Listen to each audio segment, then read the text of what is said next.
বন্ধু, আমার আম্মা অনেক অসুস্থ। আমার আম্মার হসপিটালে ভর্তি করছি, ইমার্জেন্সি অপারেশন করে লাগবো। এই মুহূর্তে আমার কিছু টাকার দরকার, তুই আমার কিছু টাকা দে। না রে বন্ধু, এই মুহূর্তে আমার কাছে কোনো টাকা নাই। এখন আমি তোর কোনো টাকা দিতে পারবো না। বন্ধু, আমার কাছেও তো এখন কোনো টাকা পয়সা নেই। আচ্ছা আসো, দেখি কোনো ব্যবস্থা করতে পারি কিনা। বন্ধু, তুইও আমাদের সাথে চল, দেখে কোনো ব্যবস্থা হয় কিনা। না রে বন্ধু, আমার একটা কাজ আছে, আমি হন যাইতে পারবো না। আর তোরে আমগোর সাথে যাইবার করলে তুই যে নানান বাহানা দেখাবি, এটাও আমি বুঝি। আচ্ছা থাক, তোর যাওয়া লাগবো না। হয় না, চল দেখি আমরা কিছু ব্যবস্থা করতে পারি কিনা।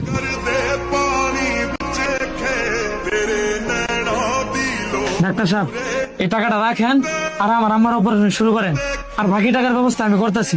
আপনি এগুলো কি বলতেছেন? আপনার আম্মার অপারেশন তো শুরু হয়ে গেছে। শুরু হয়ে গেছে মানে? আপনি আসার আগেই আপনার এক বন্ধু আয়সা সব টাকা পয়সা দিয়ে গেছে।